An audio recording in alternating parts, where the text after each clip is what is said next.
Hello friends, स्वागत है आप सभी का आपके अपने YouTube channel Ranjana doctor nursing में। आज हम पढ़ने वाले हैं contraindication and complication of intramuscular injection. मतलब कि जो इंट्रामस्कुलर इंजेक्शन दिया जाता है उसके क्या कंट्रा इंडिकेशन होते हैं, मतलब कौन सी ऐसी सिचुएशन होती हैं जब हम इंट्रामस्कुलर इंजेक्शन नहीं दे सकते। मतलब ऐसी परिस्थितियां होती हैं जिनमें हम आईएम इंजेक्शन नहीं देते, तो वो कौन कौन सी हैं इसी के बारे में हम देखेंगे। साथ ही हम इसमें ये भी देखेंगे कि अगर आईएम इंजेक्शन हम देते हैं किसी भी व्यक्ति को तो क्या क्या कॉम्प्लिकेशन हो सकते हैं। तो चलिए बिना रुके इस वीडियो को शुरू करते हैं। तो सबसे पहले हम देखेंगे कंट्राइंडिकेशन, मतलब कौन सी ऐसी सिचुएशन होती हैं जहाँ पे हम आईएम इंजेक्शन नहीं दे सकते।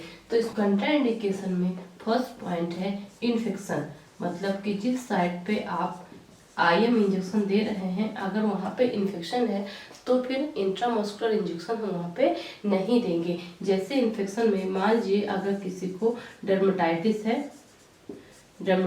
है या फिर सेलुलाइटिस है तो इस कंडीशन में हम आईएम इंजेक्शन नहीं देंगे। अगर हम ऐसा करते हैं तो इसकी वजह से जिसको भी हम ये दे रहे हैं उसमें कॉम्प्लिकेशन ज़्यादा होने के चांसेस हो सकते हैं।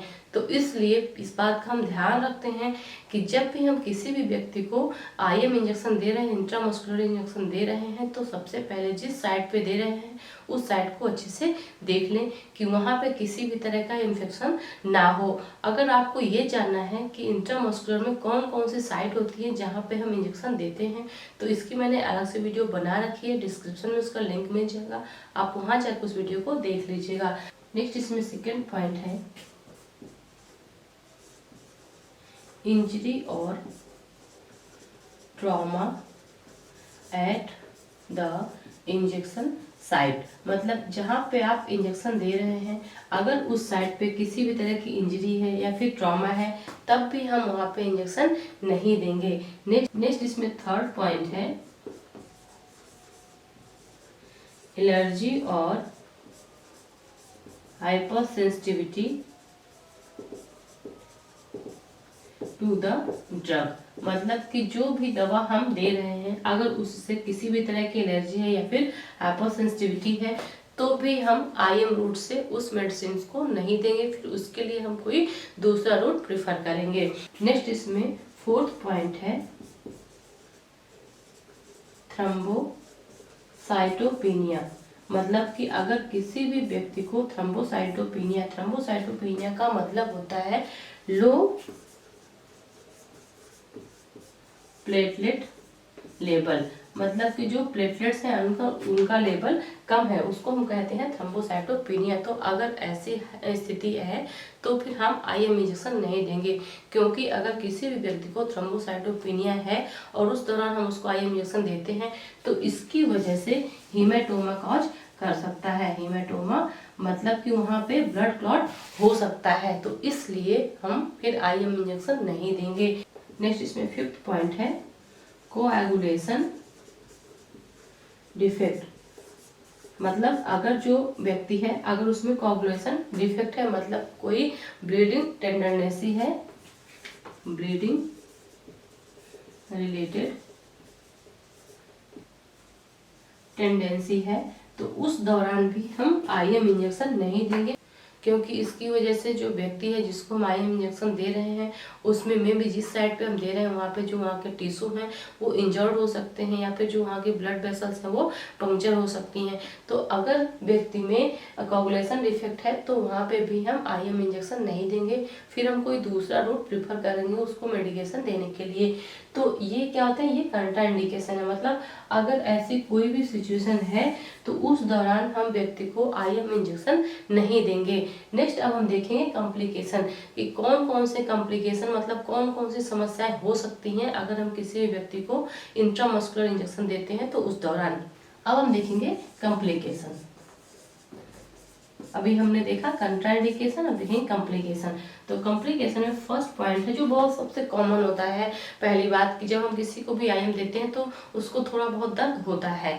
तो ये दर्द तो इसलिए हो रहा है क्योंकि जो निडल है वो पूरी जो उसकी स्किन की लेयर है उनको पंचर करते हुए मसल्स तक जा रही है, तो इसकी वजह से दर्द होता है। लेकिन अगर यही दर्द सीवियर पेन में बदल जाए, मतलब ये बहुत ज्यादा भयंकर वाला दर्द हो जाए, सीवियर पेन हो, सीवियर पेन हो, तो ये किस वजह से होगा, ऐसा कॉम्प्लिकेशन क्यों होगा?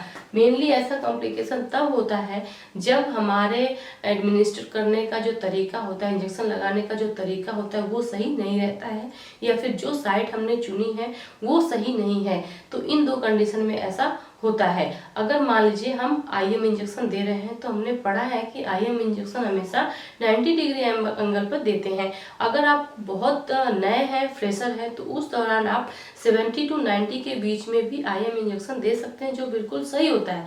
लेकिन मान लीजिए फिर भी क्या होता है कि अगर मान लीजिए सपोज आप डेल्टॉइड में दे रहे हैं, अब डेल्टॉइड मसल्स को मेजर करना आपको नहीं आता, या फिर अगर आपने मेजर भी किया तो वो रॉन्ग मेथड हो गया, तो उस दौरान क्या होगा कि जो दवा आईएम में जानी चाहिए थी वो सबक्यूटेनियस में चली जाएगी।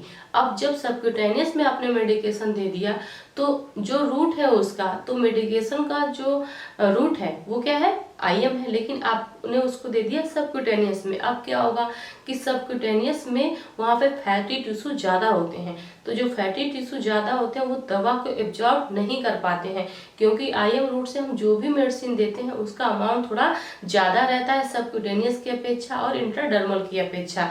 तो जब दवा ज्यादा है और हमने थोड़े से स्पेस में उसको दे दिया, वहां पे जगह नहीं है, तो क्या होगा, वहां पे वो इन्फॉर्म करेगी, तो इसकी वजह से क्या होगा, दर्द वहां पे पेशेंट को या फिर जो व्यक्ति है उसको महसूस होगा, और ये दर्द कैसा होगा, ये दर्द भयंकर वाला होगा। तो फिर वहां पे हमको इसके लिए कुछ उसको मेडिकेशन बताना पड़ेगा, तो ये कॉम्प्लिकेशन में भी हो सकता है। सेकेंड इसमें क्या है, सेकेंड है टिंगलिंग एंड नंबनेस।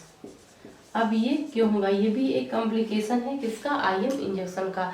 जब हमारा रूट सही नहीं रहता है या फिर जो इंजेक्शन देने का मेथड है वो सही नहीं रहता है, किसी भी तरह से दिक्कत हो जाती है, तो इससे क्या होता है कि जिस भी रूट में या फिर जिस भी साइट में हम इंजेक्शन दे रहे हैं वहाँ पे प्रॉपर जो मेडिसिन है वो नहीं पहुँच पाती, और अगर पहुँचती भी है तो क्या होता है कि वहाँ की जो ब्लड वेसल्स होती हैं वो किसी भी तरह से रप्चर हो जाती हैं, और रप्चर होने की वजह से वहाँ का जो पूरा सराउंडिंग एरिया होता है वहाँ पे ब्लड सप्लाई प्रॉपर नहीं हो पाती, क्योंकि जो ब्लड वेसल्स हैं वो तो रप्चर हो गई, जब वो रप्चर हो गई, फट गई, तो उनका ब्लड तो उसके चारों तरफ ही फैलने लगा। सपोज दैट अगर हम देखें, मान लीजिए ये डेल्टॉइड मसल्स है, अब यहीं पे हमको इंजेक्शन देना है। अब किसी भी तरह से क्या हुआ कि हमने तो इंजेक्शन दिया, लेकिन वो इंजेक्शन मसल्स में नहीं जाके बल्कि वो चला गया सबक्यूटेनियस में। तो जब सबक्यूटेनियस में चला गया तो वहां पे भी तो टीनी ब्लड वेसल्स होती हैं, हालांकि वो बहुत कम होती हैं लेकिन होती तो है। तो सपोज दैट कि वो जो ब्लड वेसल्स थी वो यहाँ थी और वो रप्चर हो गई, तो जब वो रप्चर हो जाएगी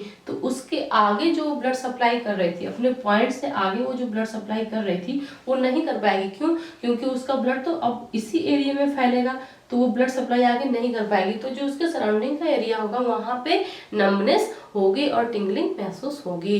तो ये इसी वजह से होता है, लेकिन ये ठीक हो जाता है, क्योंकि हम जब भी आईएम इंजेक्शन देते हैं तो हमारा मेथड होता है कि आईएम इंजेक्शन देने के बाद हम वहाँ पे 1-2 सेकंड के लिए बहुत ही डीप प्रेशर करते हैं, मतलब बहुत ही अच्छे से उसको दबाते हैं कॉटन के साथ, जिसकी वजह से अगर कहीं पे रप्चर हुआ भी है ब्लड वेसल्स तो ब्लड वहीं पे क्लॉट हो जाता है।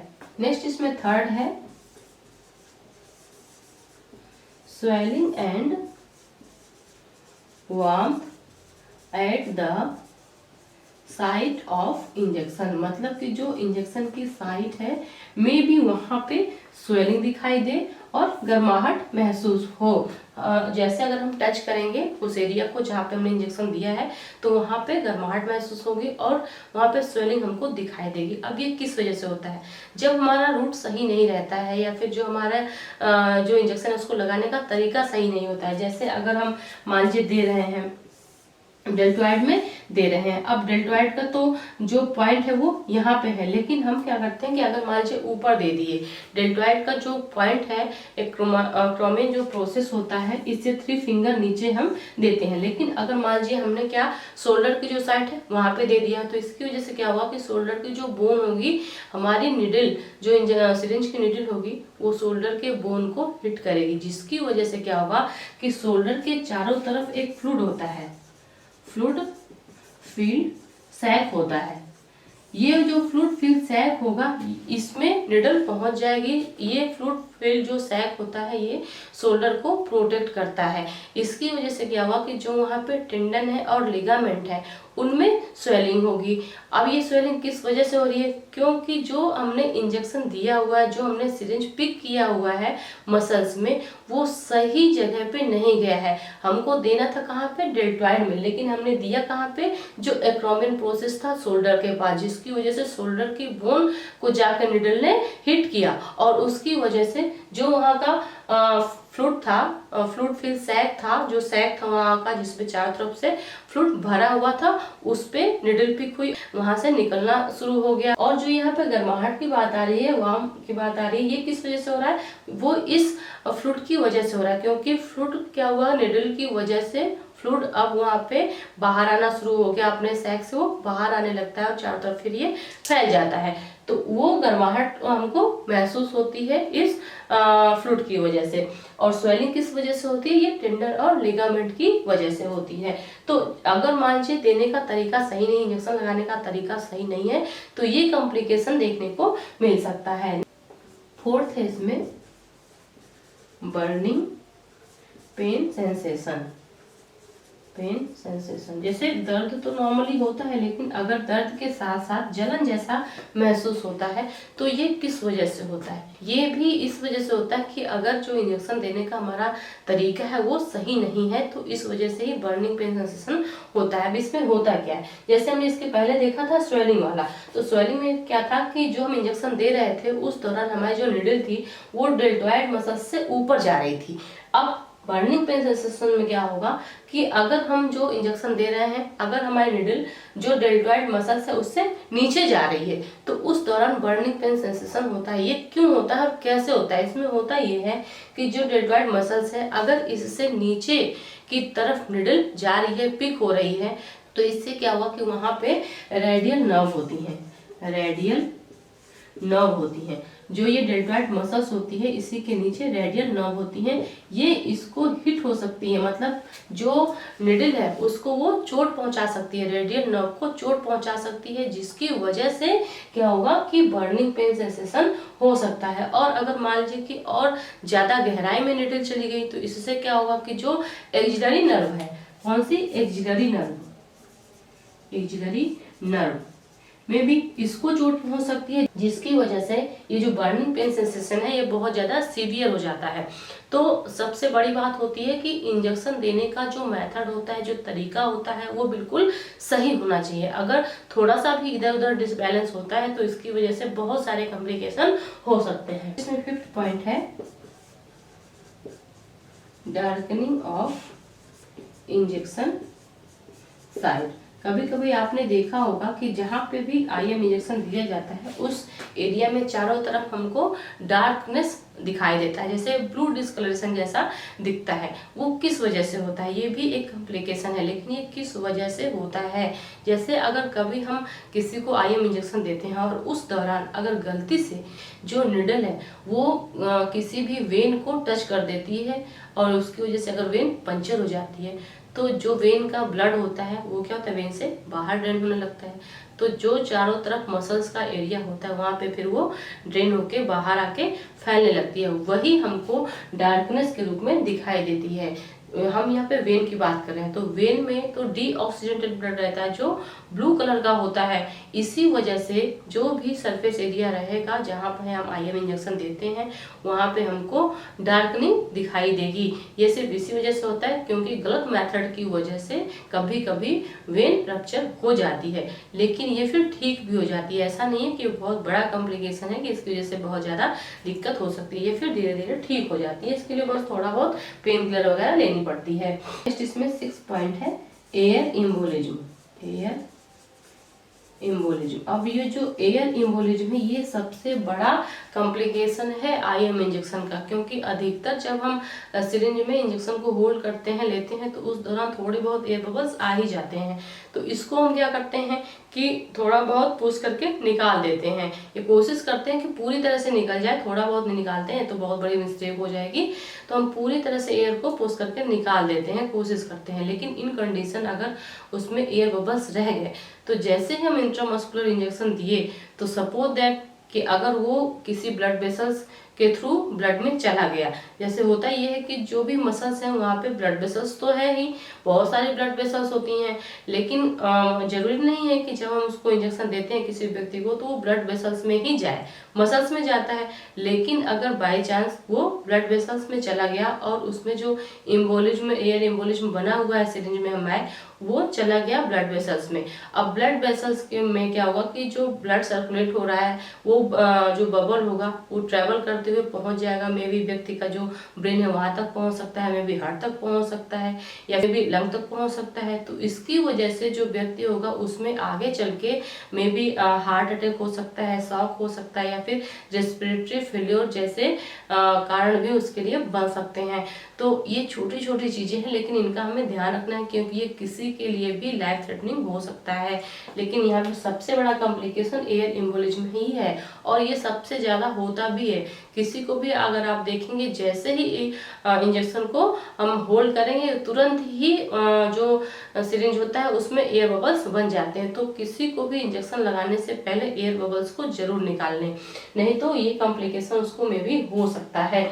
तो फ्रेंड्स, ये 6 टाइप के कॉम्प्लिकेशन हैं जो इंट्रामस्कुलर इंजेक्शन में देखने को मिलते हैं। तो आज के लिए बस इतना ही, मिलते हैं अगले वीडियो में, तब तक के लिए थैंक यू सो मच।